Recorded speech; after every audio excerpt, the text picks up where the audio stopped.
Hi, Jimmy O here, and we are about to talk to the cast and the director of The Grudge. And I know something I knew this was going to happen. Wait, where's the clicky sound? I don't think I'm going to make it out of this house. One of the things that I kind of found really interesting with this new film is something that horror doesn't deal with: age. Dementia. Smart man. Yeah. How did you approach it, and what was your thoughts when you kind of read this character and found that? I thought the three women in particular, that it's basically also the journey of these three women was fascinating. And what you're saying is really accurate in a very scary way. I think getting old is scary. People are scared to death. You talk about rage. You can create your own monster by fear. Fear and rage, I think, are the most deteriorative elements, emotions that people have.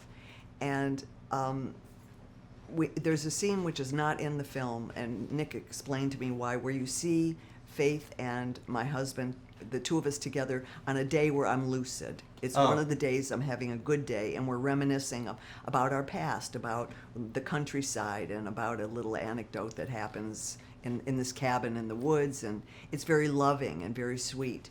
And then you meet me. When you meet me in the film as it is, I'm already gone. Yeah. And you don't know if I'm gone from the dementia, or you're already wondering, what am I gone from? And I think it all starts to meld together. And the fact that this woman is living the end of her life in this horrific manner is heartbreaking, because you hope by the end of your life you've learned something and you're able to experience the end gracefully. Well, that does not happen for Faith, and that's very sad to me. Well, I think and unfortunately, horror mirrors life, and this happens to a lot of people. Yep. And it's frightening. What were challenges for you? Because you are like the greatest actress in horror right now. You are a prize. Why this character? Did you feel that The Grudge? Were you worried about another sequel to another remake, or do you even think about that? No, I didn't think about it, because I met Nick, and right away I was like, this guy is special, and he really is. He's a terrific storyteller.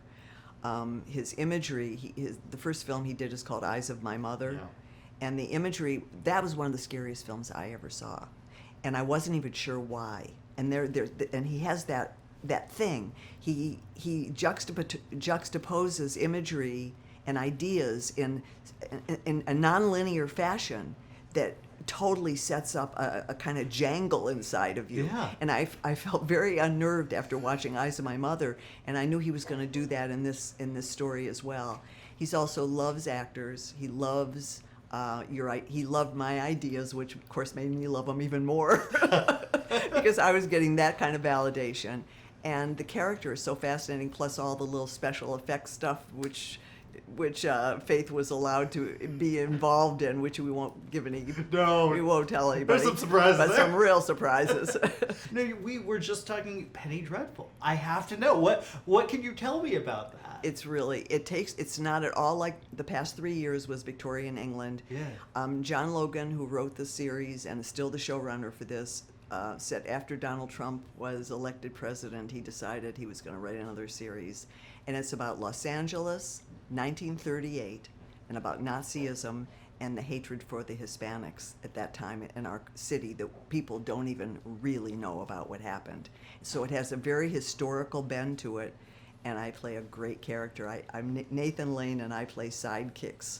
We're both Nazi hunters in Los Angeles. And that's been out in press, so I'm allowed to say it. Yes. Because there's a lot of protection about this story, but it's going to be, I'm so excited. I've never done a television show before, and even though it's Showtime, it's still television. Yes, I will be watching. It's a writer's show, and John Logan is a master, and I'm very excited about it. I'm happy to see you every week.